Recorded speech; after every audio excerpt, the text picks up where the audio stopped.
आरती पापियों को पाप से है तारती। श्री भागवत भगवान की है आरती पापियों को पाप से है तारती।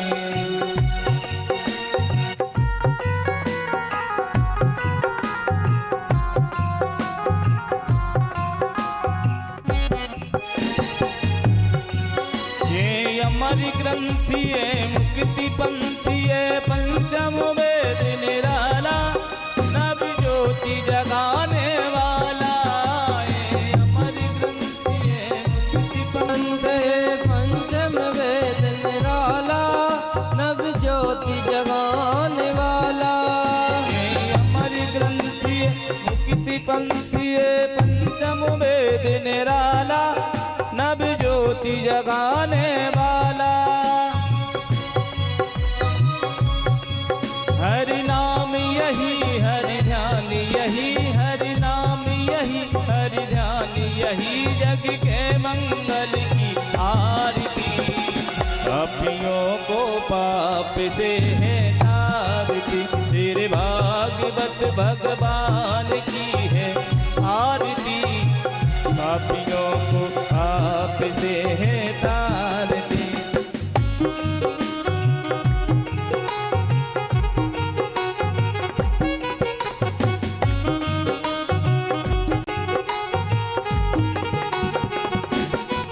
ये शांति गीत पावन पुनीत पापों को मिटाने वाला हरि दर्श कराने वाला। ये शांति गीत पावन पुनीत पापों को मिटाने वाला हरि दर्श कराने वाला। ये सुख करनी ये दुख हरणी ये सुख करनी ये दुख हरणी श्री मधुसूदन की आरती पापियों को पाप से है तारती। श्री भागवत भगवान की है आरती पापियों को पाप से है तारती।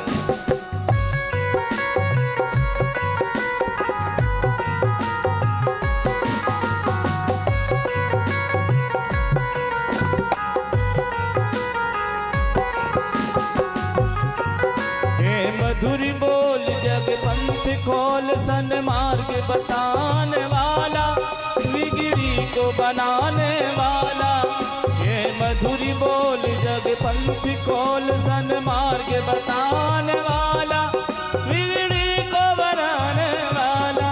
श्री राम यही घनश्याम यही श्री राम यही घनश्याम यही प्रभु के महिमा की आरती पापियों को पाप से है तारती। श्री भागवत भगवान की है आरती पापियों को पाप से है तारती।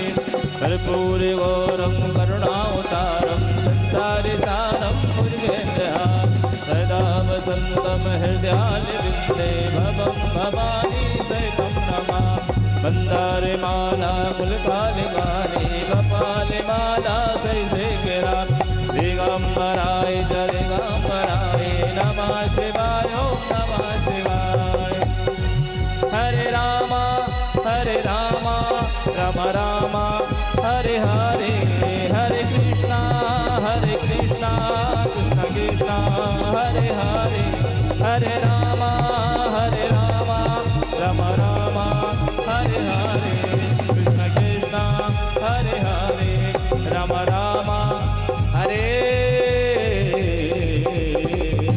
हरे।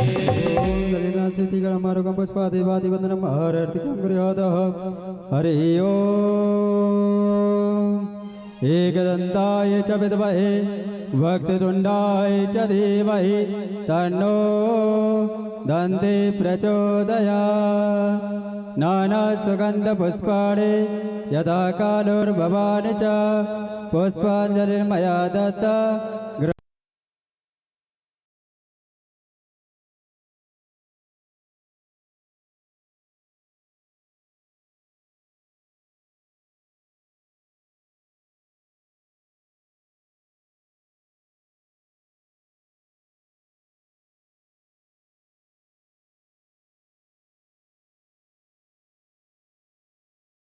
भगवान के, हनुमान जी महाराज के, परीक्षित महाराज की जय। जय श्री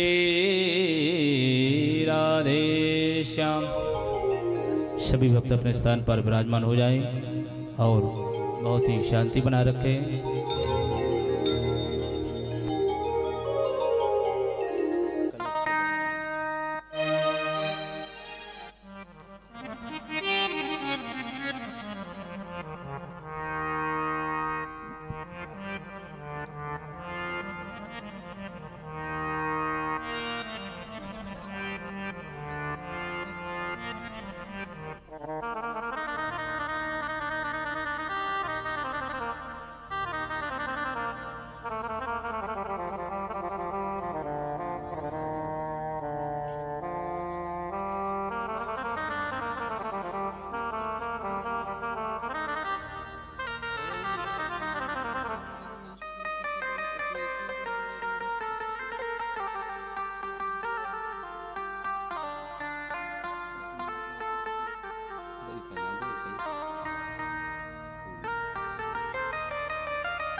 भोली सदगुरुदेव भगवान की जय। जय श्री राधे श्याम।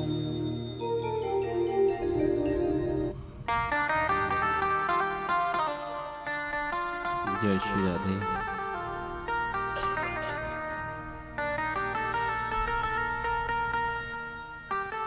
उन्हें कोई लगा दो, ठीक है। बात ये करेंगे, पानी भर देंगे, इलेक्ट्रिकल बात नहीं।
नाशे विघ्न अनेक।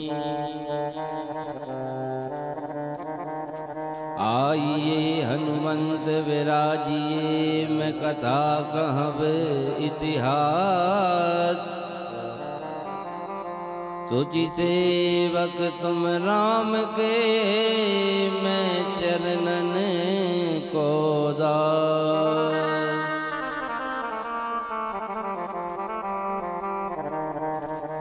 बोलिए श्री वृंदावन बिहारी लाल की जय हो। श्रीमद् भागवत महापुराण की जय हो।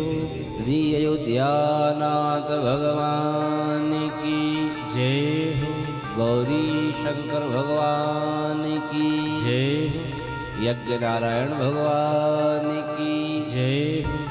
अम्बे मातु की जय हो। हनुमान जी महाराज की जय जय जय श्री राधे, जय जय सीताराम। नमः पार्वती पतये, हर हर महादेव। आइए मन एवं वाणी के लिए शुद्ध करने के लिए भगवान के पावन नाम का आश्रय लेते हुए हम आज की कथा में प्रवेश करेंगे। प्रेम से ताली सेवा करते हुए और भाव से गाते हुए। ओ श्री कृष्ण गोविंद हरे मुरारे,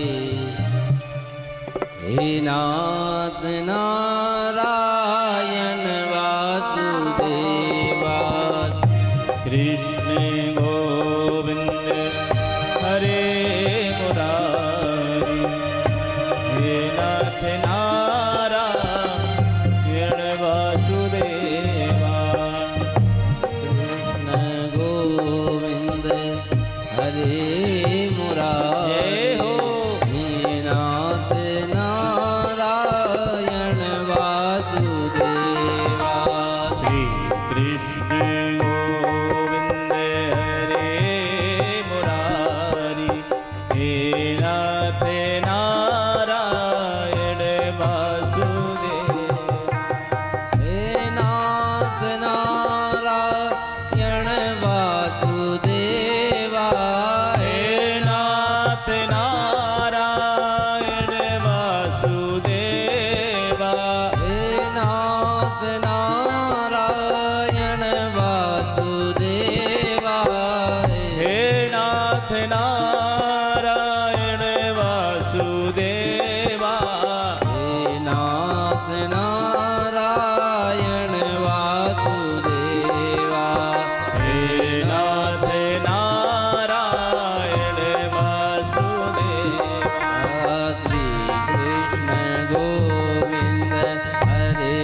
राधे श्याम राधे राधे राधे श्याम राधे श्याम राधे श्याम राधे राधे राधे श्याम राधे श्याम राधे श्याम राधे राधे राधे कृष्ण कृष्ण कृष्ण राधे राधे राधे कृष्ण कृष्ण कृष्ण राधे राधे राधे श्याम राधे श्याम राधे राधे राधे श्याम राधे श्याम राधे श्याम राधे राधे राधे श्याम राधे श्याम श्याम राधे राधे राधे श्याम राधे श्याम राधे श्याम राधे राधे राधे श्याम राधे श्याम राधे श्याम राधे राधे राधे श्याम राधे श्याम राधे श्याम राधे राधे राधे श्याम राधे श्याम राधे श्याम राधे राधे राधे राधे कृष्ण कृष्ण कृष्ण राधे राधे श्याम राधे श्याम राधे श्याम राधे राधे राधे कृष्ण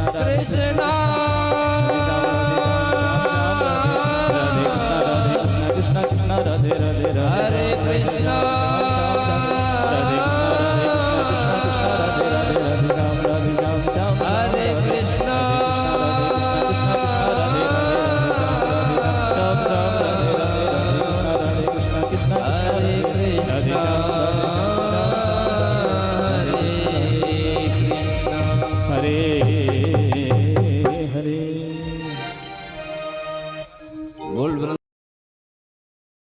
लाल की जय हो।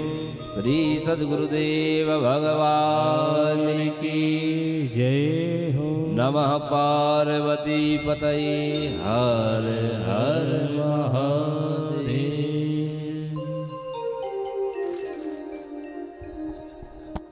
परम मंगलमय भगवत स्वरूप श्रीमद् भागवत महापुराण बारंबार प्रणाम करते हुए श्री यज्ञनारायण भगवान के लिए नमस्कार करते हुए श्री इष्ट देवता, कुल देवता, ग्राम देवता, वास्तु देवता,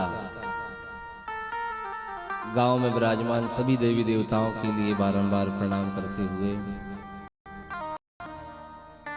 कथा पांडाल में विराजमान सभी संतजन, सभी ब्राह्मण देवता, पिता तुल्य समस्त बुजुर्गगण, भक्ति शक्ति स्वरूपा माताएं बहनें एवं कथा का आयोजक समस्त परिवार, समस्त हमारा राम सागर ग्राम, मुख्य यजमान में बैठे भैया मोहन सिंह पटेल जी एवं समस्त बंधु बांधवजन सभी के लिए भगवान का रूप मानते हुए बारंबार प्रणाम।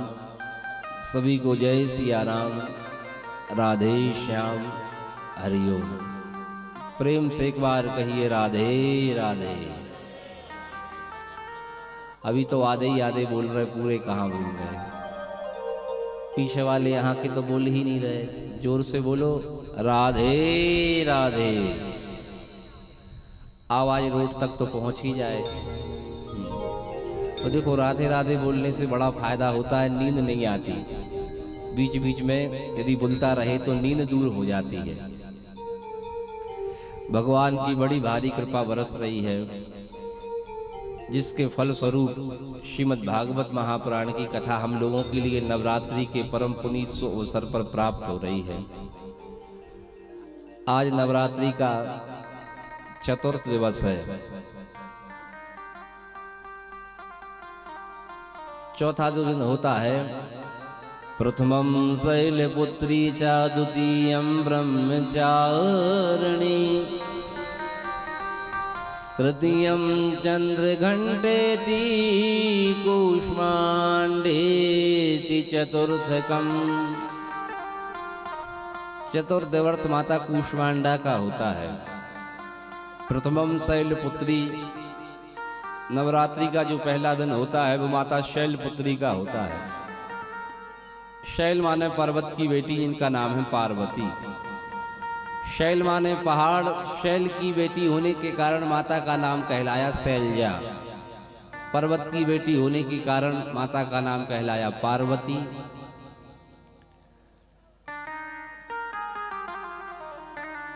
और भगवान शिव की पत्नी होने के कारण माता का नाम कहा है शिवानी। और भव माने शिव, भव की जो पत्नी है उनका नाम है भवानी। ऐसे उनके नाम हैं। तो प्रथमम शैलपुत्री च द्वितीयं ब्रह्मचारिणी। जब माता रानी ने भगवान शंकर की प्राप्ति के लिए ब्रह्मचारी का रूप लिया, ब्रह्मचर्य व्रत के लिए धारण किया, तो माता का नाम पड़ा ब्रह्मचारिणी। और तृतीयम चंद्र घंटेति। जब मातेश्वरी ने चंद्र घंटा का रूप लिया तो नाम पड़ा चंद्र घंटा। और कूष्मांड नाम के ऋषि के यहाँ मातेश्वरी ने अवतार लिया तो उनका नाम पड़ा कूष्मांडा, जिनका आज दिन है कूष्मांडा। ऐसे नवरात्रि के दिनों की महिमा है, जिन मातेश्वरी की परम कृपा से ये आयोजन चल रहा है। हनुमंत लाल जी की परम छत्र छाया में चल रहा है। द्वितीय दिवस है। कल कथा में आपने भागवत के महात्म के लिए सुना। ज्यादा अधिक समय खर्च नहीं करते हुए भागवत जी की कथा में प्रवेश करें। श्रीमद् भागवत की कथा के लिए सुन के भक्ति ज्ञान वैराग्य का बुढ़ापा दूर हो गया और धुंधकारी जैसे प्रेत की मुक्ति हो गई। तो हम जैसों की हो जाए तो कौन बड़ी बात है भाई। हम लोग प्रेत तो है नहीं, हम लोग तो जीवित इंसान हैं। लेकिन बात यह है, तात सुनहु सादर मन लाई।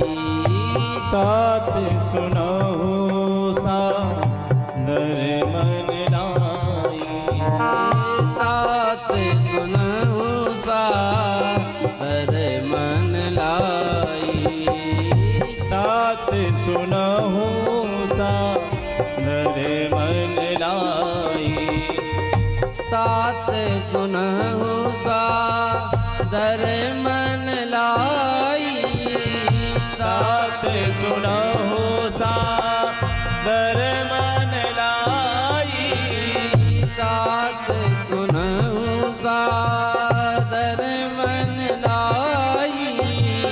तात सुनहु सादर मन लाई। तात सुनहु सादर मन लाई। तात सुनहु सादर मन लाई। सावधानतया सुनो। इस श्रीमद् भागवत के लिए सावधान होके हमारे लिए सुनना चाहिए। यदि थोड़ा सा भी दिमाग यहाँ वहाँ चला गया तो कथा निकल जाती है। फिर आगे पाठ और पीछे सपाट होता है, कुछ याद नहीं होता क्या पढ़ाया, पूरा समझ में नहीं आता। फिर तो जब कथा की बात आई तो सावधानतया सुनो, सावधानी पूर्वक इसके लिए सुने। और जो भगवान की कथा के लिए नहीं सुनते, उनके कान नहीं है, वो तो सांप को रहने के लिए बिल के समान हैं। रामचरित जी सुनत अघाही, रस विशेष जाना तिन नाही। और जिन हरि कथा सुनी नहीं काना, श्रवण रंध्र अहि भवन समाना। उनके कान नहीं है, सर्प को रहने के लिए भवन है, स्थान है। और जिनके श्रवण समुद्र समाना, कथा तुम्हारी सुबह सर नाना। भरहि निरंतर होए न पूरे, तिनके ही तुम जाइए रूदे। भगवान को रहने के लिए स्थान दिया है वाल्मीकि जी ने कि जो भगवान की कथा सुने उनके हृदय में जाके तुम निवास करो। तिनके हिये बसहु तुम रूदे। तो हमारे हृदय में भगवान है, तभी तो हम भगवान की कथा सुन रहे और यहाँ बैठे हुए हैं। उनको भगवान ढूंढने के लिए नहीं जाना पड़ता। शौनकादि ऋषि नैमिषारण्य की पावन भूमि पे बोले, इस श्रीमद् भागवत की कथा के लिए किसने लिखा है, क्यों लिखा है, लिखने का प्रयोजन क्या था, वो भागवत जी कितनी बड़ी हैं, कितनी छोटी हैं, आप हमारे लिए बताइए। बोले भैया भगवान की जो कथा है वो अनंत है, क्योंकि भगवान स्वयं अनंत हैं। तो इसकी वक्ता कौन है? बोले स्वयं भगवान इसके सबसे पहले वक्ता हैं। भगवान श्री नारायण ने इस कथा के लिए 4 श्लोकों में ब्रह्मा जी के लिए सुनाया था। ब्रह्मा ने इस कथा के लिए नारद के लिए सुनाया, नारद जी ने इस कथा को वेद व्यास जी के लिए सुनाया, वेद व्यास जी ने सूत जी को सुनाया, और वेद व्यास जी ने सुखदेव जी को, और सुखदेव जी ने परीक्षित जी के लिए इस कथा को सुनाया है। तब उनने पूछा कि ये वेद व्यास जी कौन हैं, सुखदेव जी कौन हैं, ये हमें बताएं। तब बताया कि नारायण के पुत्र हुए ब्रह्मा, ब्रह्मा के वशिष्ठ, वशिष्ठ के शक्ति, शक्ति के पराशर, और पराशर ऋषि के द्वारा माता सत्यवती के गर्भ से भगवान कृष्ण द्वैपायन का जन्म हुआ। किनका? कृष्ण द्वैपायन। तो हम व्यास बोल रहे, व्यास नाम क्यों पड़ा? तो कृष्ण द्वैपायन नाम क्यों हुआ? उनका जब जन्म हुआ तो दोनों तरफ 2 द्वीप थे, 2 अयन थे, उसके बीच में उनका जन्म हुआ, और थोड़े सांवले कलर के थे, इसलिए उनका नाम हुआ कृष्ण द्वैपायन। द्वीप के बीच में जन्म हुआ, कृष्ण वर्ण के थे, नाम हुआ कृष्ण द्वैपायन। और ये 28वें व्यास कहलाए। इसके पहले 27 व्यास और हो चुके हैं। तो व्यास नाम क्यों पड़ा? बोले वेदों का इनने विस्तार किया, इसलिए नाम पड़ा वेद व्यास। नाम तो था कृष्ण द्वैपायन, गोत्र था उनका पराशर। द्वापरे समनु प्राप्ते, तृतीय युग पर्यये, जाता पराशराद्योगी, वासव्याम कलया हरे। एक दिन की बात, सरस्वती नदी के तट पे वेद व्यास जी बैठे हुए थे। मन में विचार आया कि मेरा कल्याण तो भयंकर के हो जाएगा, लेकिन यदि मेरे द्वारा किसी और का कल्याण हो तो ये और अच्छी बात है। जैसे हम स्वयं कथा सुने तो ये अच्छी बात है, किसी और को कथा के पांडाल में लाके बैठा दें, उसको सुना देते, ये और भी अच्छी बात है। क्योंकि ना जाने कौन सी बात उसके जीवन में उतर जाए, उसका उद्धार हो जाए, तो उसके उद्धार में आप जो सहायक बनोगे तो वो पुण्य आपको प्राप्त होगा। इसलिए अच्छे काम स्वयं करें और दूसरों से ज़्यादा कराएं, उसका फल ज़्यादा है।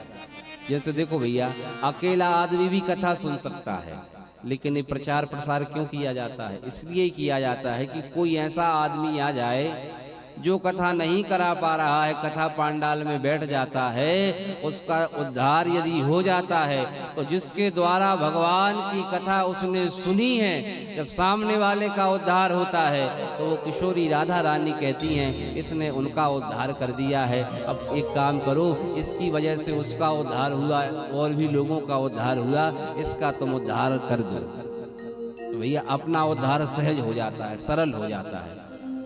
LIC के एजेंट देखे हैं आपने? LIC के एजेंट होते हैं, वो खाते खुलाते हैं LIC में, तो खाते खुलाने का बेनिफिट उनको भी मिलता है। ऐसे कथा सुनाने का हमारे लिए भी बेनिफिट मिलता है। भगवान की कृपा हमारे लिए ज़्यादा मिल जाती है, सहज हो जाती है। तो वेद व्यास जी ने विचार किया कि सुर नर मुनि सब की यह रीति, सुर नर मुनि सब की यह रीति, सुर नर मुनि सब की यह रीति, सुर नर मुनि सब की यह रीति, स्वार्थ लागे करें सब प्रीति, स्वार्थ लागे करे सब प्रीति, स्वार्थ लाग करे सब प्रीति, स्वार्थ लागे करे सब प्रीति, सुर नर मुनि सब की यह रीति, सुर नर मुनि सब की यह रीति। संसार में सुरों की रीति है भैया, भाग देते रहो तो देवी जी प्रसन्न बनी रहती हैं। कुल देवता पितरों को देते रहो तो पितृ दोष नहीं आता, और जब सेवा करना बंद कर दो तो पितृ दोष लग जाता है। देवी की पूजन नहीं करो तो देवी दोष लग जाता है कुल देवताओं का। सुर नर, और नर तो ऐसा है बिना स्वार्थ के निंगता ही नहीं है आदमी।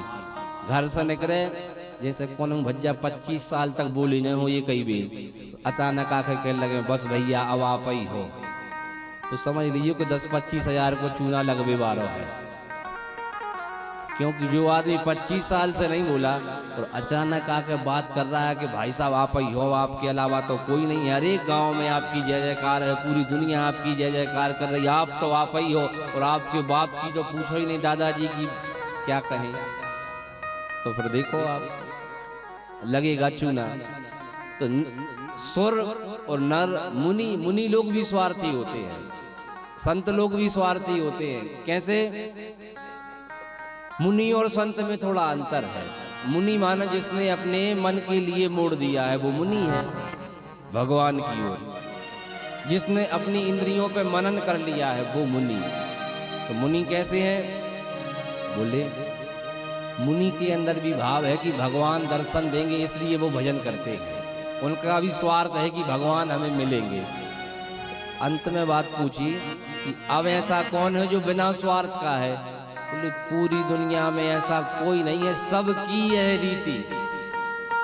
भाई सुर नर मुनि सबकी यह रीति, सुर नर मुनि सबकी यह रीति, सुर नर मुनि सबकी यह रीति, सुर नर मुनि सबकी यह रीति, सुर नर मुनि सबकी यह रीति, सुर नर मुनि सबकी यह रीति, सुर नर मुनि सबकी यह रीति, सुर नर मुनि सबकी यह रीति, स्वार्थ लाग करे सब प्रीति, स्वार्थ लाग करे सब प्रीति, सुर नर मुनि सबकी यह रीति, सुर नर मुनि सबकी यह रीति, सुर नर मुनि सबकी यह रीति। सबकी ये रीति है कि स्वार्थ होता है हमारा आपका सबका। तो वेद व्यास जी ने विचार किया कि स्वार्थ तो है लेकिन कुछ परमार्थी बनना चाहिए। अब परमार्थी कैसे बने? बोले एक काम करते हैं, लोगों के कल्याण के लिए जो एक वेद है उसके 4 भाग कर देते हैं। तो एक वेद से 4 भाग बना दिए। कौन कौन? ऋग्वेद, यजुर्वेद, सामवेद, अथर्ववेद। 4 उपवेद बना दिए। गांधर्व वेद इत्यादि 4 उपवेद बने। धनुर्वेद, आयुर्वेद जिसमें स्वास्थ्य का वर्णन है, 6 शास्त्र लिखे, 17 पुराण लिखे कल्याण के लिए। महाभारत जैसा अद्भुत ग्रंथ लिखा लेकिन लोगों का कल्याण नहीं देखा। ऋग यजु सामार्थ वाक्या वेदश्चत्वार उद्धृता।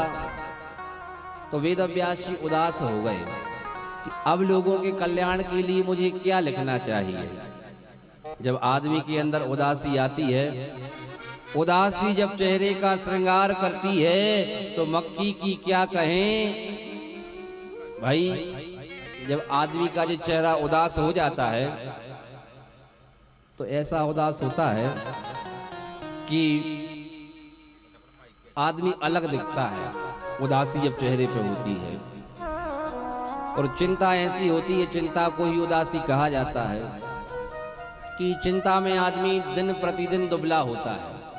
ज्यादा खाने से या कम खाने से मोटा पतला आदमी नहीं होता, चिंता से आदमी दुबला होता है। चिंता से चतुराई घटे और दुख से घटे शरीर, और पाप से लक्ष्मी जी घटे, कह गए दास कबीर। इसलिए भैया चिंता नहीं करना चाहिए।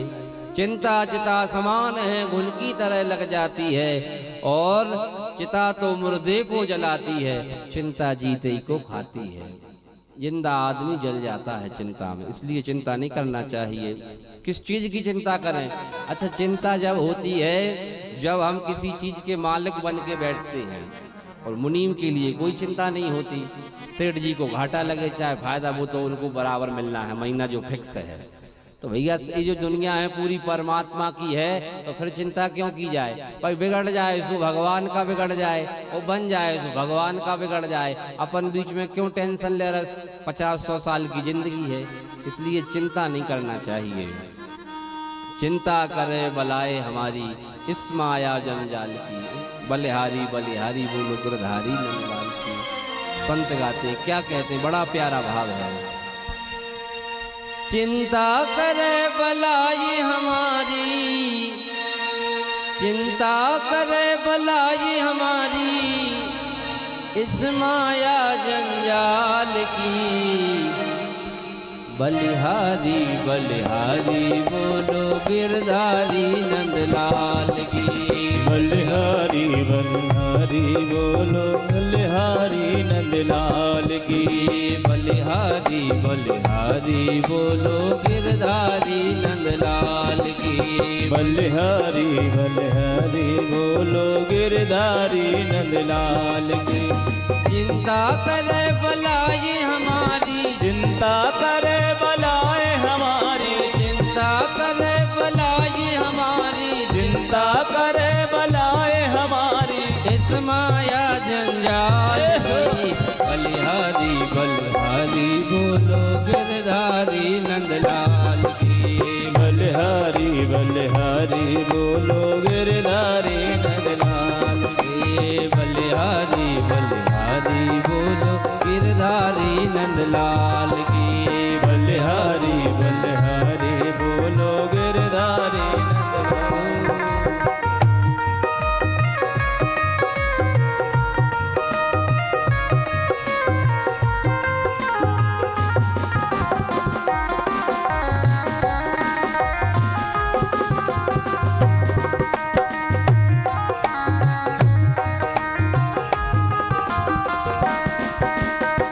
चिंता क्यों नहीं करें? जिस मालिक ने जन्म दिया है अन्न वस्त्र वो देवेगा। जिस मालिक ने जन्म दिया है अन्न वृक्ष वो देवेगा। जिस मालिक ने जन्म दिया है अन्न वस्त्र वो देवेगा। जिस मालिक ने जन्म दिया है अन्न वस्त्र वो देगा। सिर ढकने को छत भी देवा खबर हमारी लेवेगा। सिर ढकने को छत भी देगा खबर हमारी भी लेगा। सिर ढकने को छत भी देगा खबर हमारी लेवेगा। सिर ढकने को छत भी देगा खबर हमारी भी लेगा।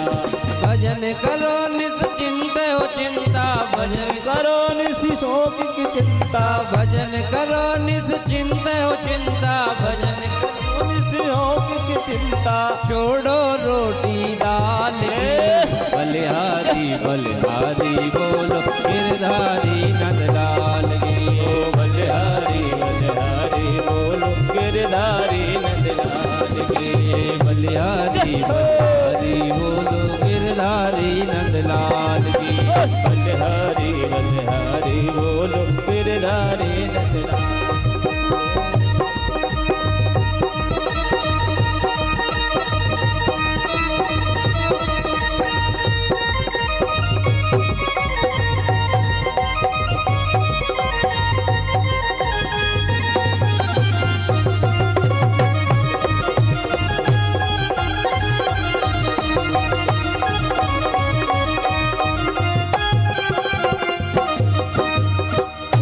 भाग का मिलेगा चाहे घर में हो या बाहर हो। भोग्य भाग का मिलेगा घर में हो चाहे बाहर हो। जो हमारे भाग में हो चाहे आप घर में हो या बाहर, वो आपके लिए मिल जाएगा। ना विद्या ना पौरुषम भाग्यम फलति सर्वदा। ये भोग्य भाग का मिलेगा चाहे घर में हो या बाहर हो। भोग भाग का मिलेगा हमको घर में हो चाहे बाहर हो। ये भाग्य बिना कोई कुछ नहीं पाता, चींटी हो या नागर हो। भाग्य बिना कोई कुछ नहीं पाता, चींटी हो चाहे नागर हो। ये भाग्य बिना कोई कुछ नहीं पाता, चींटी हो या नागर हो। भाग्य बिना कोई कुछ नहीं पाता, चींटी हो चाहे नागर हो। ये शांत रहो हर हाल में अच्छा, शांत रहो हर हाल में अच्छा। भजन करो हर हाल में अच्छा, भजन करो हर हाल में अच्छा। नहीं करो धन माल की। बलिहारी बलिहारी बोलो गिरधारी नंदलाल की। बलिहारी बलिहारी बोलो गिरधारी नंदलाल की। बलिहारी बलिहारी बोलो गिरधारी नंदलाल की। बलिहारी बलिहारी बोलो गिरधारी नंदलाल की। चिंता करे बलाए हमारी, चिंता करे बलाए हमारी। चिंता करे बलाए हमारी, चिंता करे बलाए हमारी। इस माया जंजाल की। बलिहारी बलिहारी बोलो गिरधारी नंदलाल की। बलिहारी बलिहारी बोलो गिरधारी नंदलाल की। बलिहारी बलिहारी बोलो गिरधारी नंदलाल की। ओ बलिहारी बलिहारी बोलो गिरधारी नंदलाल की। गिरधारी नंदलाल की। गिरधारी नंदलाल की। लाल की जय हो।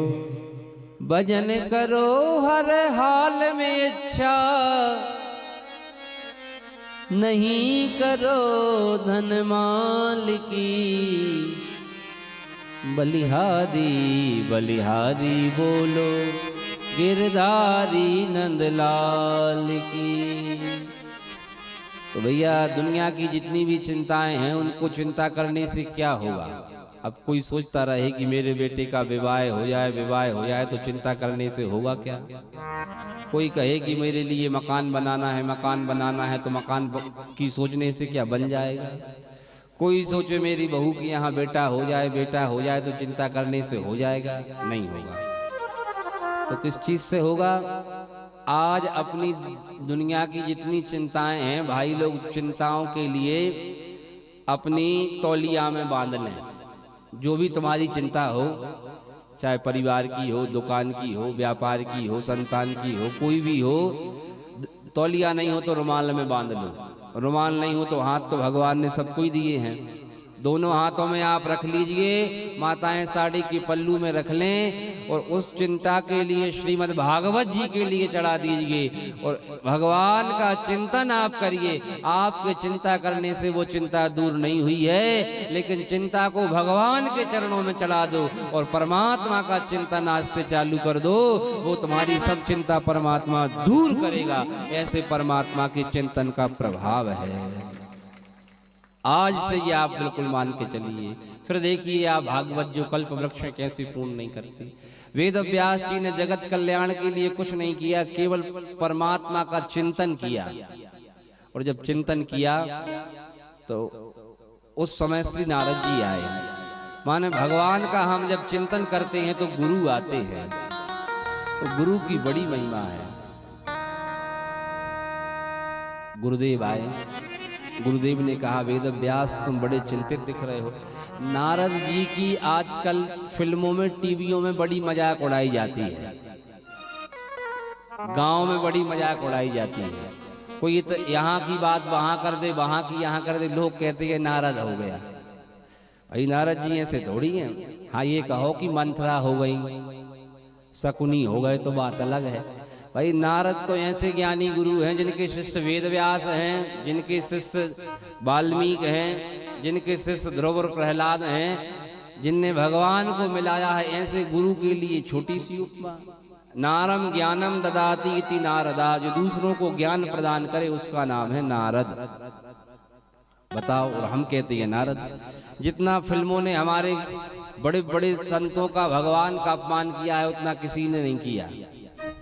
देखिए आप पहले की मूवी, इसलिए जो उसमें आता है वो सब सही नहीं है टीवी में। नारद जी बड़े ज्ञानी गुरु हैं, भगवान के अवतार हैं, 24 अवतारों में उनकी महिमा है। वेद व्यास जैसे शिष्य हैं, जिनके वाल्मीकि जैसे शिष्य हैं, वो गुरु कैसे होंगे। उनने कहा चिंता ना करो। क्यों? जगत कल्याण के लिए भगवान ने पहले से ही कलयुग में एक ग्रंथ बना के रखा है, तुम चिंता ना करो। और देखो चिंता से कुछ नहीं होगा। कौन सा ग्रंथ? बोले श्रीमद् भागवत एक ग्रंथ है, आप हमारे लिए दीजिए। उस भागवत की महिमा क्या है? बोले आज जो तुम्हारे लिए हम दिख रहे हैं किसी और की महिमा नहीं, इस श्रीमद् भागवत की महिमा से हम नारद पुज रहे हैं। तो आप कौन थे पहले जब नारद बने आप? बोले भैया हम पूर्व लोक में दासी पुत्र थे और उसके पहले हम उपवरहण नाम के एक गंधर्व थे। नारद जी अपने तीसरे जन्म की कथा बताते हैं कि मैं आज से 3 जन्म पहले उपवरहण नाम का गंधर्व था। एक त्रिपाल की व्यवस्था है और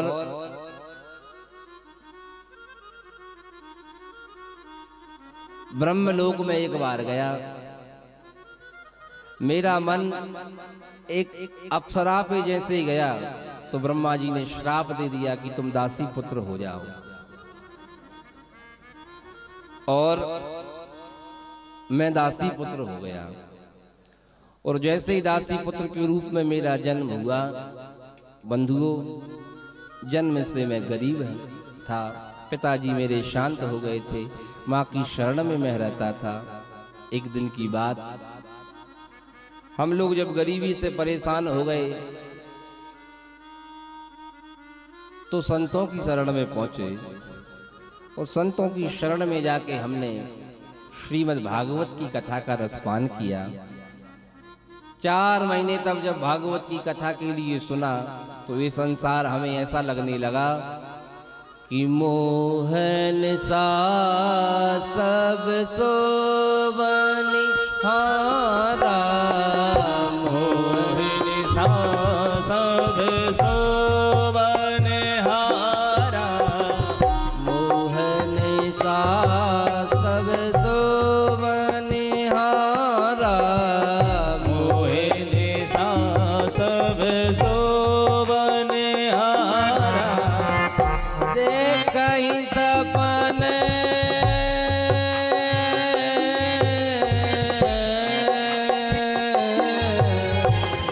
देखई तपन अनेक प्रकार, देखहि स्वप्न अनेक प्रकार, उमा कहूँ मैं अनुभव अपना, उमा कहूँ मैं अनुभव अपना, सत हरि भजन जगत सब सपना, हरि भजन जगत सब सपना, सत हरि भजन जगत सब सपना, हरि भजन जगत सब सपना, मोहन सा सब सोवनिहारा, मोहिन सा सब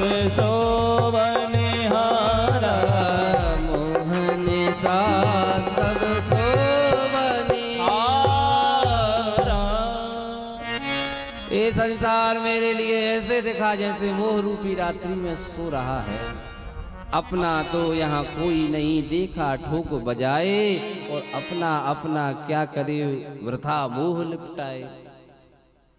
सात जब 4 महीने मैंने कथा सुनी तो 4 महीने बाद संत जाने लगे, तो मैंने संतों से कहा आप हमारे लिए साथ ले लीजिए। संतों के पास जाके मेरी माँ रोने लगी, गुरुजी मैं अकेली हूँ, मेरी कौन सेवा करेगा।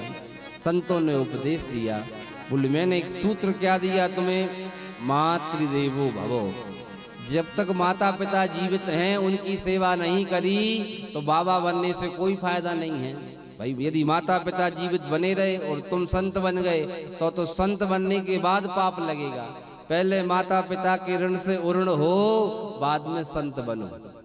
या फिर गृहस्थ जीवन में प्रवेश नहीं करो, उससे पहले ही संत बन जाओ। और कहीं गृहस्थ में तुमने प्रवेश कर लिया, तुम्हारी पत्नी आ गई, बच्चे आ गए और फिर संत बने तो बात बिगड़ जाएगी। इसलिए बच्चों के लिए दर बदर ना भटकाओ, उनके लिए अपने स्थान पे ठिकाने लगा दो और फिर कहीं जाके संत बनो। माता की सेवा करो पहले, क्योंकि दान किए जप तप किए और तीरथ किए 1000, परमात पिता सेवा नहीं तो सब तीरथ बेकार। श्रवण कुमार के लिए कौन नहीं जानता, जो स्वयं अकेले तीर्थ करने के लिए नहीं गए, अपने माता पिता को टांग के तीर्थ कराने के लिए ले गए। और माता पिता की सेवा के लिए जिनने अपने प्राणों के लिए त्याग दिया। माँ की वाणी को सत्य करने के लिए भगवान श्री राम 14 साल वनवास चले गए। पिता का सिर समाज में झुक नहीं जाए, इसलिए भगवान श्री राम वन के लिए निकल गए कि मेरे पिता से लोग कहेंगे कि वही तुम्हारा रघुकुल है जिसमें राम ने कलंक लगा दिया, माँ के वचन के लिए नहीं रख पाया। इसलिए भगवान श्री राम चले गए। और गणेश जी के लिए कौन नहीं जानता, गणेश जी की पूजा सर्वत्र होती है। क्यों? क्योंकि माता पिता में उनने पूरी दुनिया के लिए देखा, परिक्रमा लगा दी तो भैया 7 परिक्रमा में 7 पृथ्वी की परिक्रमा का फल मिल गया। इसलिए सर्वदेवमयी माता सर्वदेवमयो पिता, मातरं पितरं तस्मात् सर्वयज्ञेन पूजये। सर्व देवताओं मई होती है माता। 33 कोटि देवता की परिक्रमा करने से 7 करोड़ तीर्थों का पुण्य करने से जो फल प्राप्त होता है, यदि तुम चाहते हो कि दुनिया में जितने तीर्थ हैं उनकी हम प्रदक्षिणा कर लें, परिक्रमा कर लें, उनमें स्नान कर लें, तो फिर हम धोखे में हैं। क्यों? पूरे ब्रह्मांड में 7 करोड़ तीर्थ हैं। तो भैया 7 करोड़ तीर्थों में तुम जा सकते हो? नहीं। क्यों? 7 करोड़ जो तीर्थ हैं, 7 करोड़ दिन ही नहीं है हमारी जिंदगी के। 33 कोटि देवता हैं, उनके दर्शन कैसे कर सकते हो? तो वो फल चाहिए तो क्या करें? बोले काम करो, अपने माता पिता के लिए स्थान पर बिठा दो, आंगन में, दिलान पर बिठा दो, कमरे में बिठा दो। यदि पूरी दुनिया की तीर्थों का फल चाहिए है, 33 कोटि देवताओं के दर्शन का फल चाहिए है, तो माता पिता को बिठाल के उनकी एक बार प्रदक्षिणा कर लो तो पूरे दुनिया के तीर्थों का तुम्हें फल प्राप्त हो जाएगा। ऐसे माता पिता के चरणों की महिमा है और उनके स्नान की महिमा है।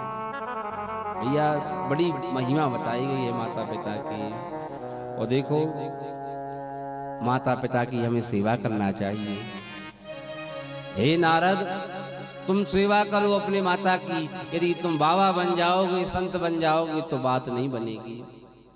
और सच बताएं, देखो दुनिया में सब चीजें दोबारा मिल जाती हैं, लेकिन मंजर कहीं ममता का सुहाना न मिलेगा। और ढूंढोगे मगर ऐसा खजाना न मिलेगा।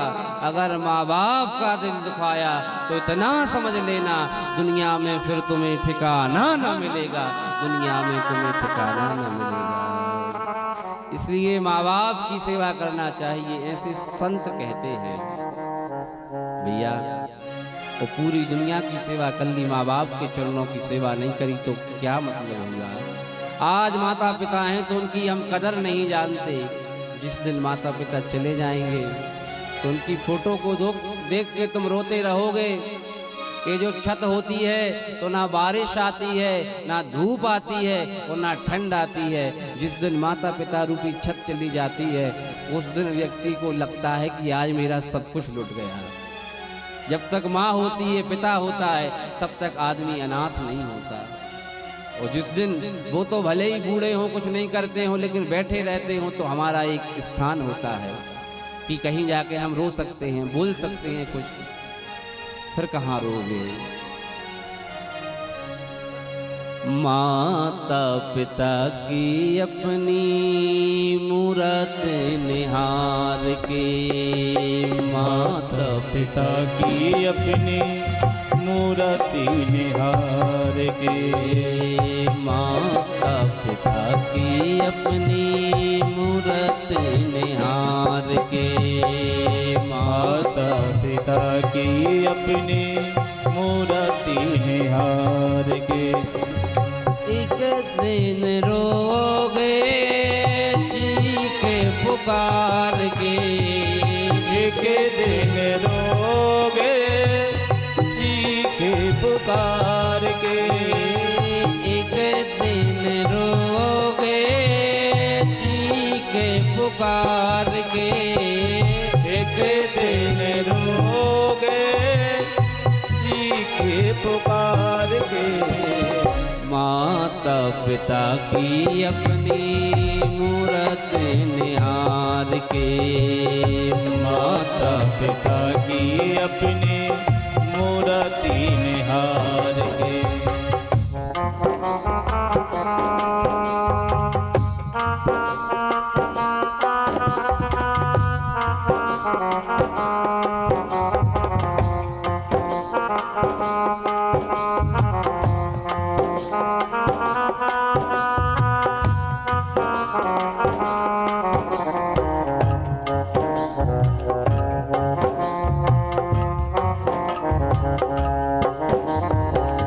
माता पिता की अपनी मूरत निहार के, माता पिता की अपनी मूरति निहार के।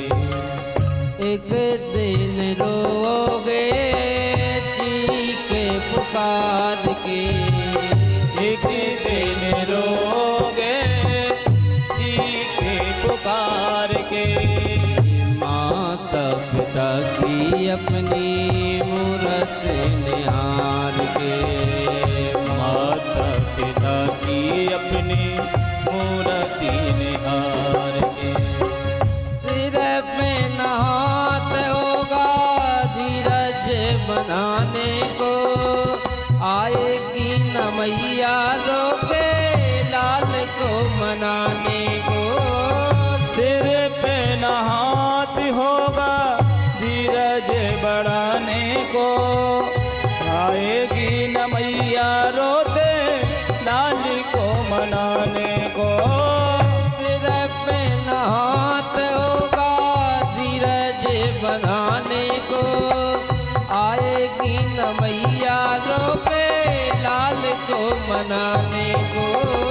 सिर पे न हाथ होगा धीरज बढ़ाने को। आएगी न मैया रोते लाल को मनाने को। उस दिन सुहाएंगे ना, उस दिन सुहाएंगे ना, उस दिन सुहाएंगे ना, उस दिन सुहाएंगे ना। सुख संसार के माता पिता की अपनी मूरत निहार के। माता पिता की अपनी मूर्ति निहार के।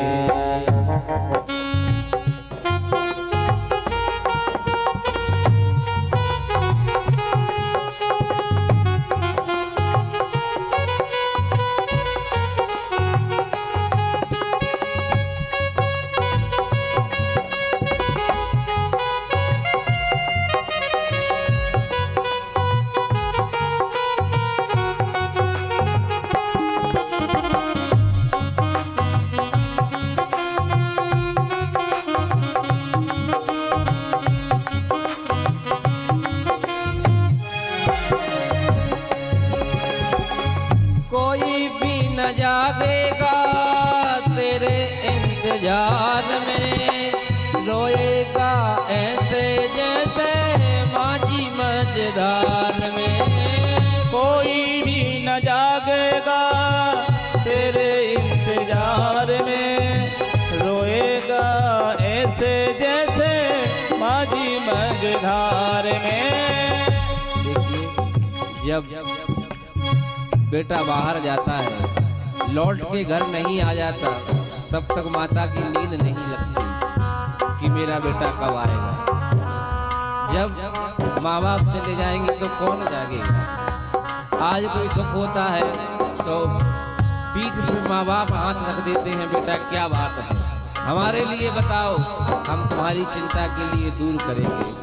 बाद में कौन होता है, भाव है। कोई भी न जागेगा तेरे इंतजार में। रोएगा ऐसे जैसे माझी मझधार में। कोई भी न जागेगा तेरे इंतजार में।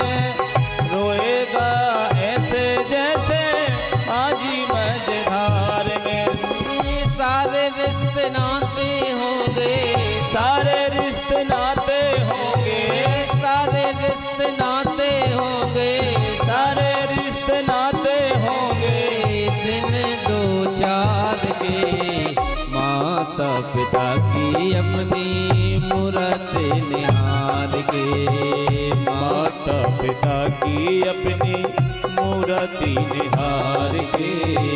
माता पिता की अपनी मूरत निहार के। माता पिता की अपनी मूर्ति निहार के। याद ही तो बाकी होगी जन्मदातार की। जानेगा कौन कीमत आंसुओं के धार की। याद ही तो बाकी होगी जन्मदातार की। जानेगा कौन कीमत आंसुओं के धार की। बाद में लोगों को फोटो बताओगे कि हमारे ये पिताजी थे, हमारी ये माँ थी, फोटो बताना पड़ेगा, याद ही रह जाएगी। इसलिए जब तक माँ बाप जीवित हैं उनके चरणों की सेवा हमें कर लेना चाहिए। भाव है। याद ही तो बाकी होगी जन्मदातार की। जानेगा कौन कीमत आंसुओं के धार की। याद ही तो बाकी होगी जन्मदातार की।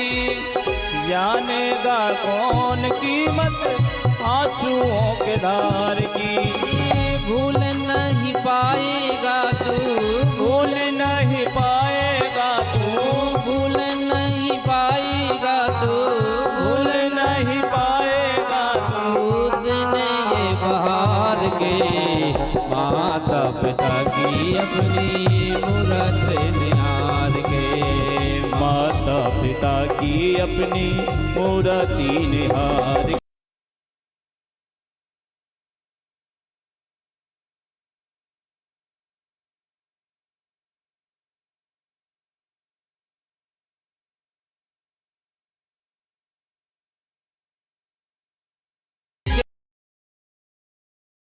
एक दिन रोगे चीखे पुकार के, एक दिन रोगे चीखे पुकार के, एक दिन रोगे चीखे पुकार के।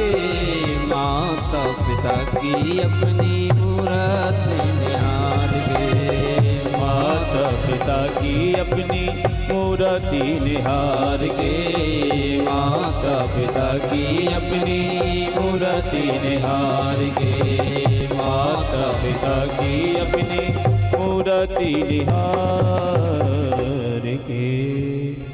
माँ बाप का दिल जीत लो कामयाब हो जाओगे, वरना सारी दुनिया जीत कर भी हार जाओगे। इसलिए भैया माता पिता की सेवा करना चाहिए। नारद जी से यही कहा, नारद जी ने कहा ठीक है, माँ की सेवा करी। सेवा करने के बाद एक दिन जब गाय दोहने के लिए गई तो एक सर्प ने आके डस लिया। एकदा निर्गताम गेहा दुहंती निशिगाम पथि, सर्पो दसत पतः पृष्ठास प्रणाम काल चोदिता। माँ का देहांत हो गया और क्रियाकर्म संस्कार किया। फिर भगवान का भजन करने के लिए श्री नारद जी महाराज जाते हैं और भगवान की उनने प्राप्ति करी। फिर नारद जी जब यहाँ से गए तो ब्रह्मा जी ने कहा तुमने माँ बाप की सेवा करी है, अगले जन्म में तुम नारद बनोगे, तीनों लोकों में सम्मान होगा, देवता दानव मानव सब जगह तुम्हारी जय जयकार होगी। देखो नारद जी की सब जगह जय जयकार होती कि नहीं होती। तो उन्हीं नारद जी ने फिर जब जो भागवत कथा सुनी, उस भागवत कथा के लिए व्यास जी को 18,000 श्लोकों में परिणित कर दिया। पहले 4 श्लोकों की भागवत थी, फिर 18 की हो गई। पहले 4 में समझ में आ जाती थी, आजकल 18 में भी नहीं आती। प्रेम से कहिए राधे राधे। भैया 4 में भागवत का पूरा ज्ञान, 1 श्लोकी रामायण, चतुश्लोकी भागवत, 1 श्लोकी महाभारत हमारे यहाँ है। उसी से इतना ये विस्तार हुआ, 1 वेद से 4 वेद बने, ये विस्तार हुआ। तो उन्हीं वेद व्यास जी ने फिर सुखदेव जी को इस भागवत को प्रदान किया। सुखदेव जी कोई और नहीं, साक्षात भगवान शिव का रूप हैं, ऐसा शिवोपनिषद में लिखा हुआ है। बंसी और शुक ये साक्षात भगवान शिव अवतार हैं। आज सुखदेव जी ने परीक्षित को जब श्राप लगा तो उस भागवत को सुनाया। सौनकादियों ने कहा कि इस परीक्षित को श्राप क्यों लगा, आप हमारे लिए बताएं। बोले इस कथा को सुनने के लिए हमें महाभारत की कथा में जाना होगा। बात उन दिनों की है, यदा मृधि को रव संजयाना, वीर स्वतो वीर गतिं गतेषु, वृकोदरा विद्य गदा विमर्शो, भग्नोरुदंडे धृतराष्ट्रपुत्रे।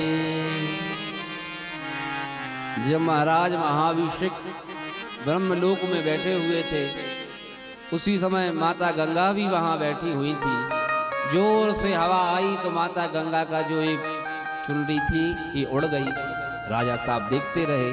ब्रह्मा जी ने कहा निर्लज्ज कहीं के, ये नियम है, यदि कहीं ऐसा दिखता है, यदि स्थिति ऐसी बन जाती है, गंगा स्नान करने जाओ या कुएं पे जाओ या नर्मदा जी जाओ तो माता स्नान करे, उस घाट से दूर रहना चाहिए, ये नियम है। यदि आप वहीं ठुसे रहोगे तो नर्मदा जी श्राप दे देंगी। भाई ब्रह्मा जी ने श्राप दिया, तू एक स्त्री के लिए ऐसा दिखता है, जा तू यहाँ रहने लायक नहीं, मृत्यु लोक में चला जा। और हे गंगे, तुमने अपना दुपट्टा ध्यान से नहीं संभाला तो तुम्हें भी श्राप मिलता है, तुम धरती लोक पे जाओ। गंगा जी ने कहा ठीक है।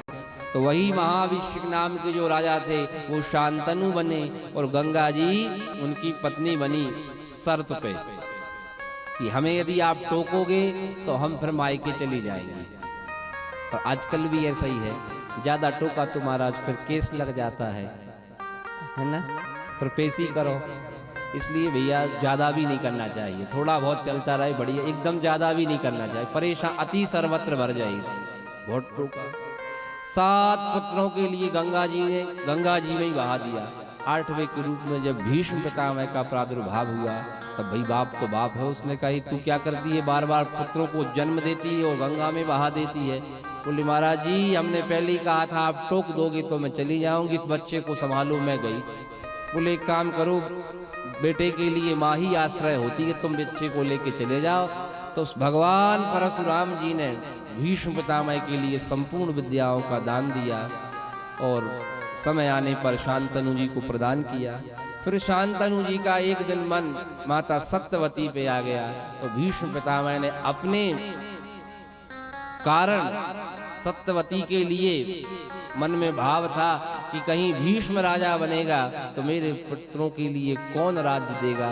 तो उनने कहा कि आप चिंता ना करें, आपके लिए ये मन है कि मैं राज्य दूंगा तो मैं वचन देता हूँ राज नहीं लूंगा। तुम नहीं लोगे लेकिन तुम्हारे बेटे तो लेंगे। भाई वो कहेंगे हमें पापा जी क्या दिया आपने। तो भीष्म पितामह ने कहा मेरा कोई बेटा ही नहीं होगा, आज मैं प्रतिज्ञा करता हूं कि मेरा कोई विवाह ही नहीं होगा और मेरी कोई संतान भी नहीं होगी। इसीलिए भीष्म पितामह ने विवाह नहीं किया। नाम तो था महाभारत में इनका देवव्रत, लेकिन प्रतिज्ञा भीष्म करने के कारण नाम पड़ा भीष्म। और आज भीष्म पितामह का नाम सम्मान पूर्वक लिया जाता है। जब तक तर्पण करने के बाद सूर्य देव के लिए और भीष्म पितामह को जल नहीं दिया जाए तो तर्पण का हमें कोई फल नहीं मिलता। ऐसा नित्य कर्म पूजा प्रकाश में वो गरुड़ पुराण में आया है, जो 19,000 श्लोकों वाला गरुड़ पुराण है, प्रेत कल्प में नहीं, 19,000 वाले गरुड़ पुराण में है। तो जब भी तर्पण करने नदी में जाओ तो पूरे पितरों को जल देने के बाद एक सूर्य भगवान को अर्घ दिया करो और आखिरी में भीष्म पितामह के लिए अर्घ दिया करो। ये भगवान ने वचन दिया है, जब तक तुम्हें तर्पण नहीं करेगा कोई फल नहीं मिलेगा। प्रेम से कहिए राधे राधे। तो आज भीष्म पितामह की प्रतिज्ञा होती है, सत्यवती के द्वारा विवाह होता है और इनके द्वारा फिर वंशावली आगे बढ़ती है। धृतराष्ट्र हुए, पांडव हुए, विदुर हुए, वेद व्यास जी के द्वारा। महाराज आगे चल के जाके जो पांडव के पुत्र हुए वो पांडु के पुत्र थे और उनकी बड़ी वंशावली आगे बढ़ती चली गई। कुरु की संतान होने के कारण कौरव कहलाए और एक पांडवों के ज्येष्ठ भाई हैं जिनका नाम है कर्ण। वो कुंवारे में माता कुंती के यहाँ हो गए थे। देखो ये 5 कन्याएं हैं, इन 5 का विवाह हुआ है, लेकिन विवाह होने के बाद ये कन्याएं हैं। कौन कौन? अहिल्या, द्रौपदी, तारा, कुंती, मंदोदरी तथा पंचकन्या स्मरे नित्यम घोर संकट नाशनम। घोर संकट आ जाए तो उन 5 कन्याओं का नाम ले लो तो घोर संकट टल जाता है।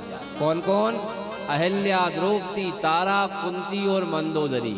5 का विवाह हुआ है और विवाह के बाद सब पुत्रवती हुई हैं, लेकिन कन्या कहलाई हैं। आप देखिए बड़ी महिमा है इनकी। उन्हीं में एक कुंती माता हैं जिनके ज्येष्ठ पुत्र का नाम है कर्ण। कर्ण की प्राप्ति कैसे हुई? माता कुंती बचपन से संतों की सेवा करती थी।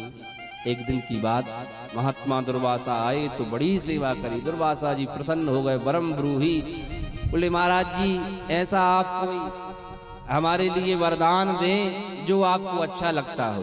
बोले तुम जिस देवता के लिए बुलाओगे वो हाजिर हो जाएगा।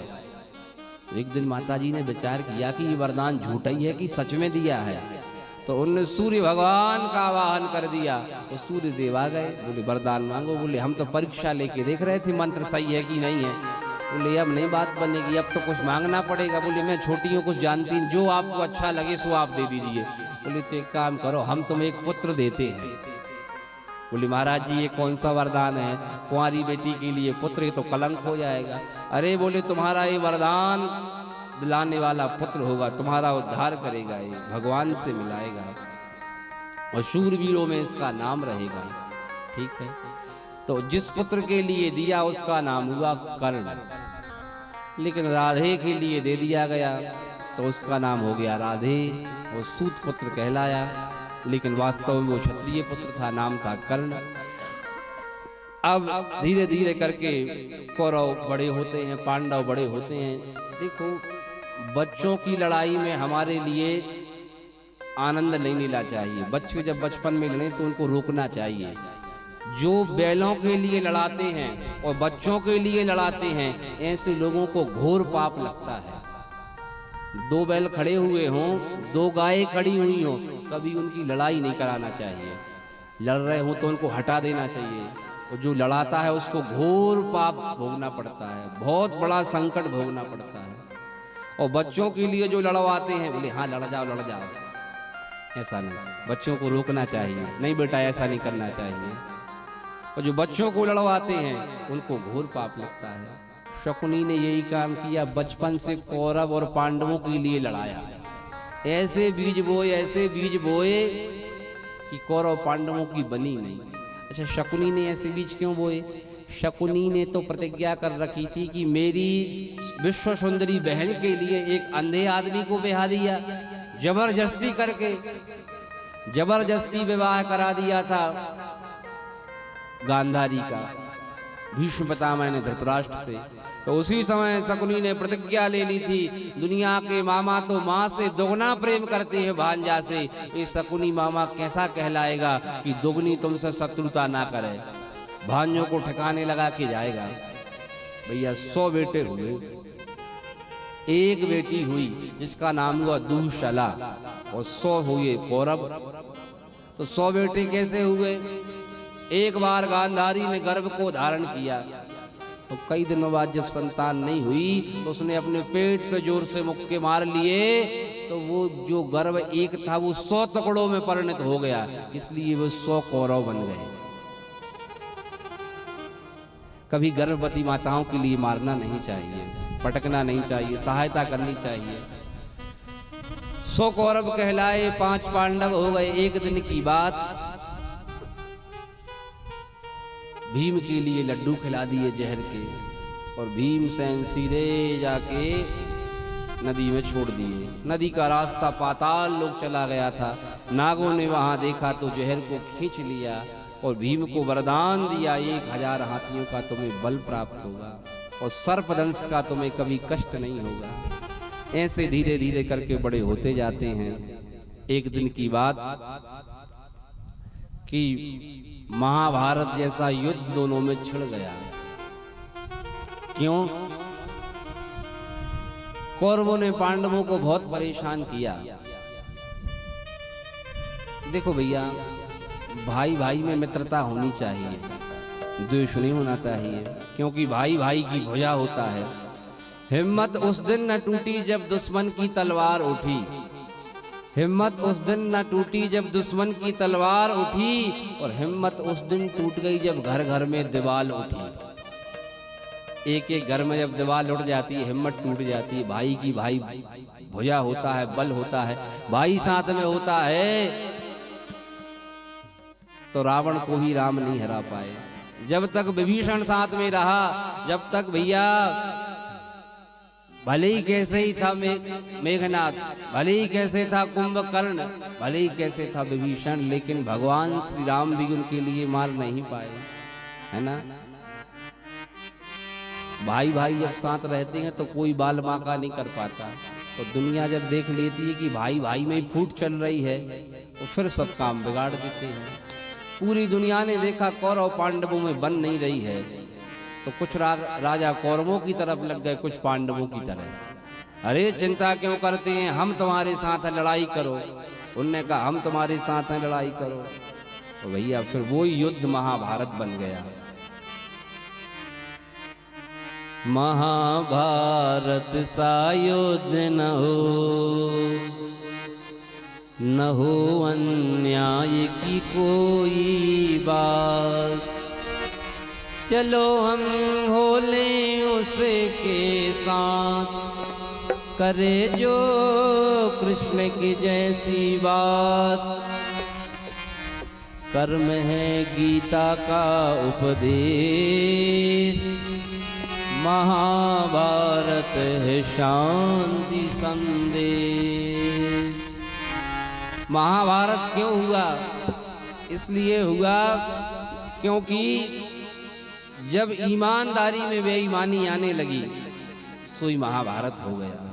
हकदार वास्तव संपत्ति के कौन थे? पांडव, क्योंकि राजा पांडु थे। मरने के बाद धृतराष्ट्र को राज्य मिल गया तो लालच आ गया कि मैं अपने बेटे को दे दूं, इसीलिए महाभारत हो गया। आज वो महाभारत तो मिट गया, लेकिन घर घर में महाभारत चल रहा है, ये नहीं मिटा है। इसको मिटाना चाहिए। ये कब मिटेगा? जब तक घरों में ईमानदारी रहती है कोई महाभारत नहीं होता। जब तक घरों में न्याय होता है कोई महाभारत नहीं होता। जब तक घरों में धर्म होता है कोई महाभारत नहीं होता। जब घर में अनीति आ जाए, अधर्म आ जाए, अन्याय आ जाए और बेईमानी आ जाए तो महाभारत होने लगता है, माने लड़ाई। अब जब महाभारत निश्चित हो गया तो कराने वाला कौन है? शकुनी। घर में लड़ाई कराने वाले दूसरे ही होते हैं, अपन तो लड़ते हुए दिखते हैं। टीवी में हीरो और विलेन जो होते हैं वो लड़ते हुए दिखते हैं, लेकिन लड़ाने वाले उन निर्देशक होते हैं पीछे, पर्दे के पीछे। ऐसे ही अपन लड़ते हुए घरों में दिखते हैं, लड़ाने वाले तो दूसरे ही होते हैं।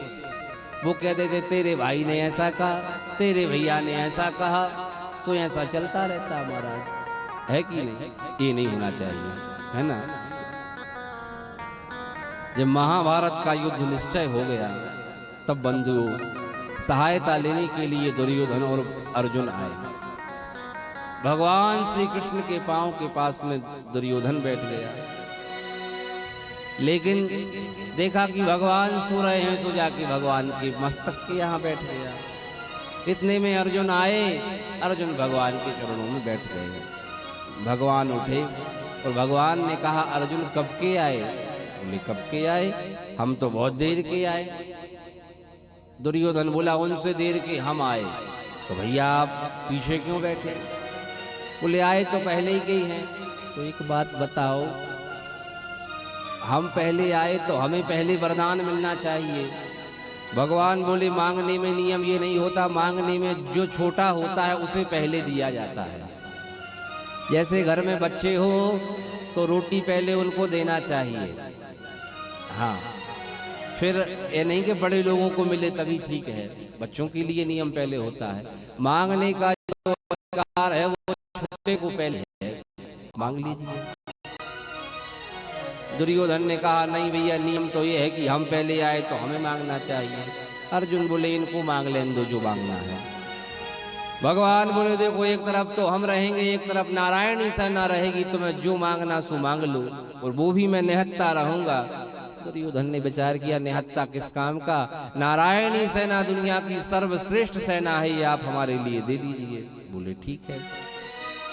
अर्जुन से कहा अर्जुन तुम मांग लो।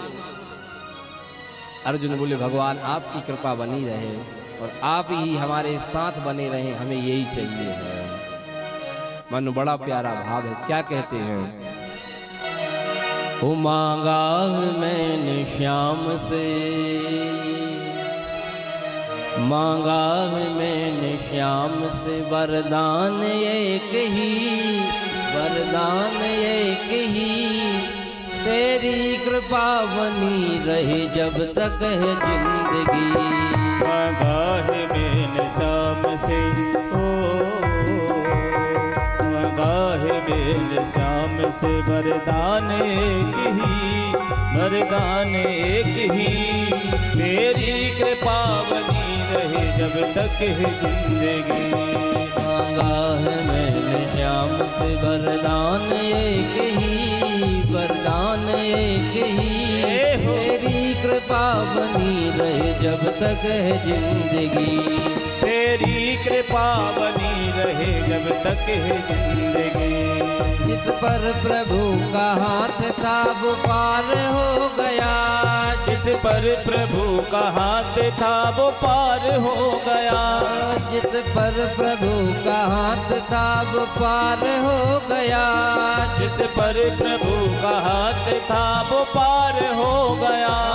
जो भी शरण में आ गया उद्धार हो गया, जो भी शरण में आ गया उद्धार हो गया, जो भी शरण में आ गया उद्धार हो गया, जो भी शरण में आ गया उद्धार हो गया। जिसको भरोसा श्याम पर हो, पर भरोसा श्याम पर डूबा कभी नहीं, डूबा कभी नहीं। तेरी कृपा बनी रहे जब तक है जिंदगी, तेरी कृपा बनी रहे जब तक है जिंदगी। मांगा है मैंने श्याम से,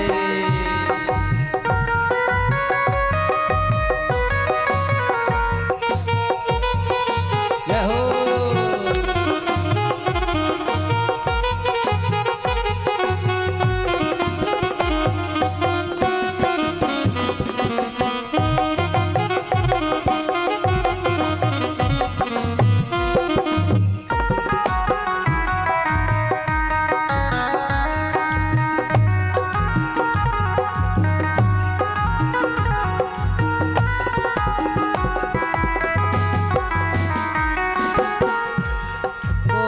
समझ सका नहीं माया बड़ी अजीब, कोई समझ सका नहीं माया बड़ी अजीब, कोई समझ सका नहीं माया बड़ी अजीब, कोई समझ सका नहीं माया बड़ी अजीब। जिसने प्रभु को पा लिया है वो ही खुश नसीब, जिसने प्रभु को पा लिया वो ही है खुश नसीब, जिसने प्रभु को पा लिया वो ही है खुश नसीब, जिसने प्रभु को पा लिया वो ही है खुश नसीब।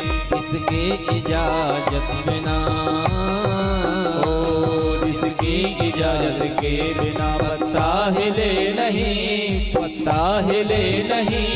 तेरी कृपा बनी रहे जब तक है जिंदगी, तेरी कृपा बनी रहे जब तक है जिंदगी। मांगा है मैंने श्याम से वरदान एक ही, वरदान एक ही। तेरी कृपा बनी रहे जब तक है जिंदगी।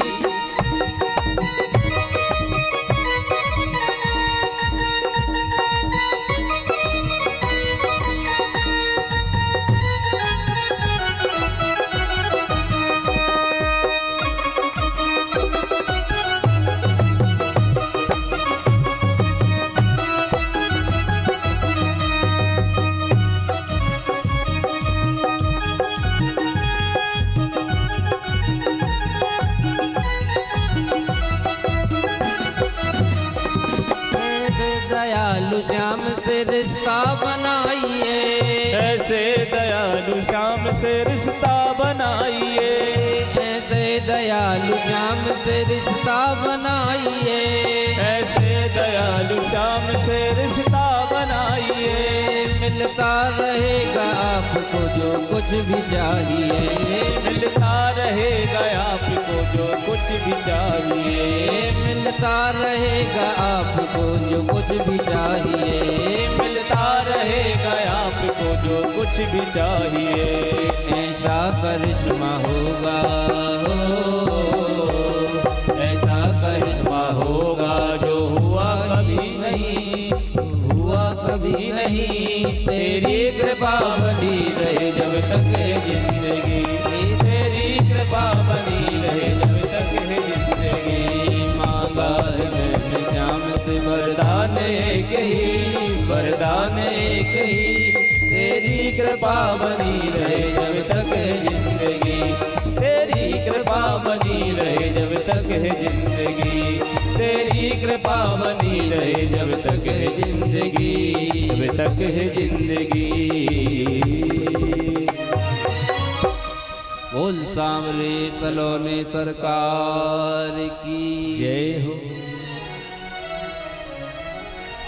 मांगा है मैंने श्याम से वरदान एक ही, तेरी कृपा बनी रहे जब तक है जिंदगी। हे बिहारी जी, आपकी कृपा हमारे ऊपर बनी रहे, ये हम आपसे प्रार्थना करते हैं। आप हमारे साथ बने रहें। महाभारत के युद्ध का निर्णय तो उसी दिन हो गया था जिस दिन अर्जुन ने भगवान श्री कृष्ण के लिए मांगा था, और दुर्योधन की हार भी उसी दिन निश्चित हो गई थी जब उसने दुनिया का सामान मांगा था। ये संसार ही महाभारत है,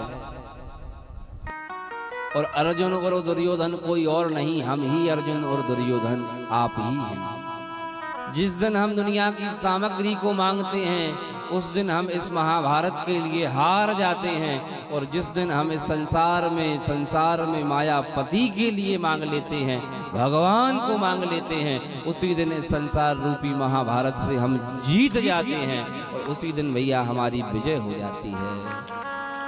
इसलिए संसार में हमारे लिए भगवान के लिए मांगना चाहिए। महाभारत का युद्ध होने के लिए दोनों सेनाएं कुरुक्षेत्र की भूमि में खड़ी हो गई। अच्छा, कुरुक्षेत्र में महाभारत क्यों हुआ?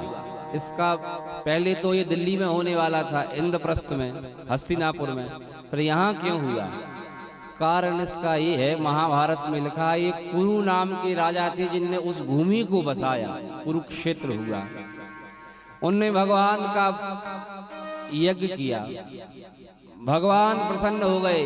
भगवान ने कहा वरदान मांगो, तो कुरु ने एक ही बात मांगी कि हे प्रभु, जहाँ तक मेरा ये क्षेत्रफल है, कुरु देश का जहाँ तक राज है, इस भूमि में कोई कैसे ही मर जाए, अकाल मृत्यु मरे, चाहे युद्ध में मरे, लड़ते मरे, झगड़ते मरे, एक वरदान दीजिए कि उसको यम की यातना नहीं भोगनी पड़ेगी। भगवान ने कहा तुमने मेरा भजन किया है, मैं तुम्हें वरदान देता हूँ, इस भूमि में जो कोई मरेगा, चाहे लड़के मरे, झगड़ के मरे, कैसे ही मरे, उसके लिए यम की यातना नहीं भोगनी पड़ेगी। इसीलिए महाभारत का युद्ध कुरुक्षेत्र में हुआ। जितने लोग मरे, कोई यमपुरी के लिए नहीं गया। आज भीष्म पितामह, द्रोणाचार्य, कृपाचार्य जी के लिए युधिष्ठिर प्रणाम करते हैं, आशीर्वाद दिया, विजयी भव।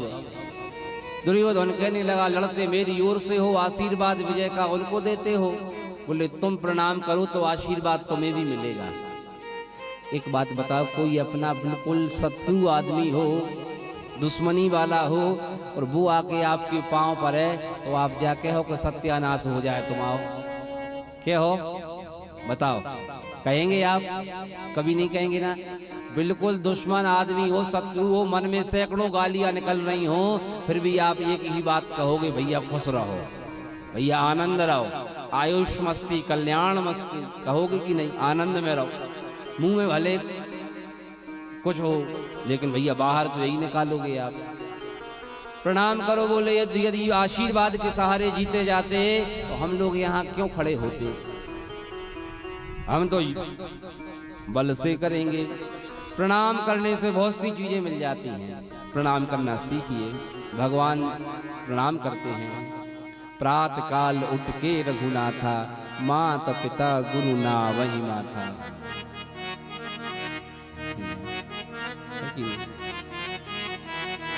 इसीलिए हमें प्रणाम करना चाहिए।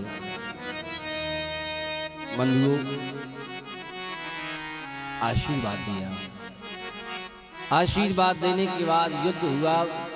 युद्ध का 10वां दिन था। तो एक दिन दुर्योधन आके बोला, आपके सामने 10 दिन इतनी बड़ी सेना, आप टिके रहोगे तो हम ही टिक जाएंगे, यहाँ से हम ही उठ जाएंगे। मुझे मरने का भय है। बोले एक काम करना, सुबह अपनी पत्नी के लिए प्रातःकालीन 4 बजे भेज देना, तुम्हें मरने का भय खत्म हो जाएगा। भगवान को पता चला तो भगवान सुबह द्रौपदी के पास आए और कहने लगे, देवी जी उठो, भीष्म पितामह के पास चलना है, एक साड़ी निकालो, हम साड़ी पहनेंगे। द्रौपदी की साड़ी पहनी और भगवान वहां से आगे चले। भानुमति मिली, बोली भाभी जी राम राम। राम राम, कहाँ जा रही हो? बोले भीष्म पितामह के पास। बोले 4 बजे एक ब्रह्मचारी के यहाँ तेरे लिए नैकऊ लाजना है, पूजन पाठ कर रहे होंगे, वो तो सुबह चले जाना 6 बजे, भगे थोड़ी जा रहे हैं, और तू अभी चली जाएगी, वो कुछ कह देंगे। भानुमति ने कहा, मैं तो ये पहले ही कहती थी इनसे, लेकिन ये समझते ही नहीं हैं, ये नंबर 1 के बुद्धू रखे हैं। प्रेम से कहिए राधे राधे। हर पति के लिए अपनी पत्नी और पत्नी के लिए अपना पति बुद्धू ही लगता है, पक्की बात है। कितना ही दिमाग हो स्वामी जी में, पत्नी ने आज तक एक बार भी नहीं कहा कि तुम बहुत होशियार हो, यही बोलते तुम बहुत बुद्धू हो, तुम बहुत कुछ नहीं जानते। क्यों? जो चाय पैसे मांगने आता है तुम जिस चाय को दे देते हो, भाई कोई देगा नहीं देगा, खा लेगा पैसे, तुम हर किसी को लुटा देते हो। बोलती कि नहीं, ऐसा हमने सुना है माताओं से, ऐसा ही भाई लोग कह देते हैं। आज भानुमति बोली, मैंने तो मना किया था कि मैं 6 बजे जाऊंगी, लेकिन वो मानी नहीं, बोले 4 बजे चले जाओ। अब मैं क्या कहती हूँ उनसे? एक बात है, आप सुबह 6 बजे चली जाना। द्रौपदी को लेकर भगवान चले गए। भगवान बाहर खड़े रहे। द्रौपदी ने प्रणाम किया, आशीर्वाद दिया, सौभाग्यवती भव।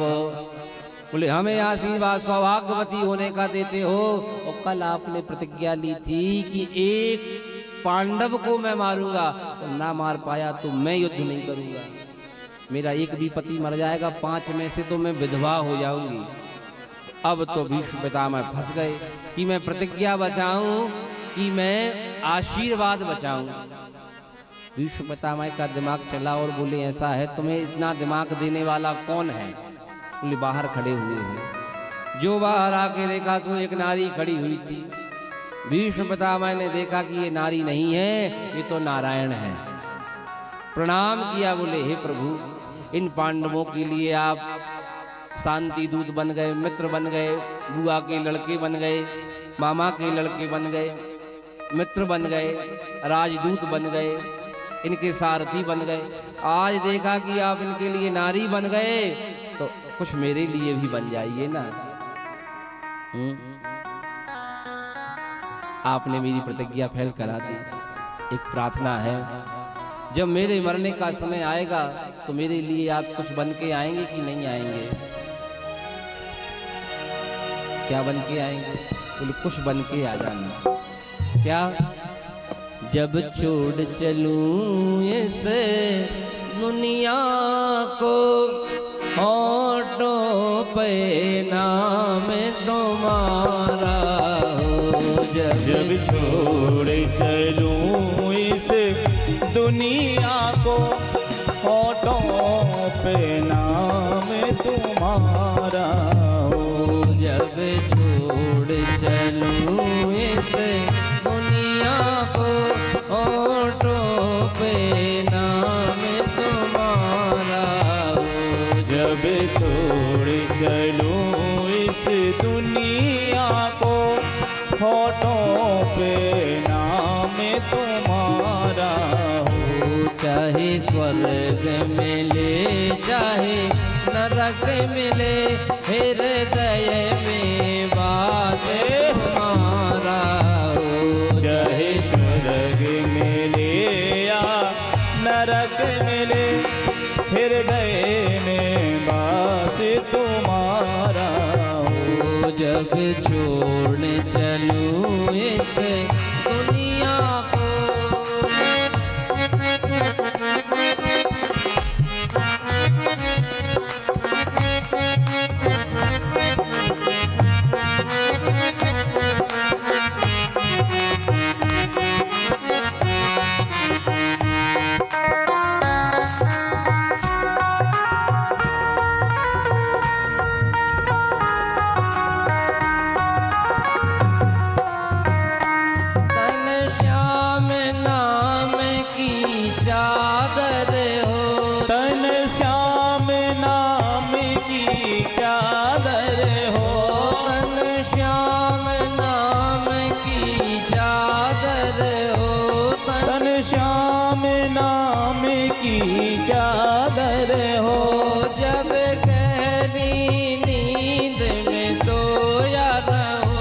जब गहरी नींद में सोया रहूं, जब गहरी नींद में सोया रहूं, जब गहरी नींद में सोया रहूं, कानों में मेरे गुंजित हो, कानों में मेरे कुंदित हो, कानों में मेरे गुंजित हो, कानों में मेरे मधुचित हो, काना बस नाम तुम्हारा हो, काना बस नाम तुम्हारा हो, जब छोड़ चलूं इस दुनिया को, होठों पे नाम तुम्हारा हो, जब छोड़ चलो इस दुनिया को, होठों पे नाम तुम्हारा हो, होठों पे नाम तुम्हारा हो। बोल भक्त वत्सल भगवान की जय जय श्री राधे। चला दी। बोल बाके बिहारी लाल की। ये भीष्म पितामह की प्रार्थना रही।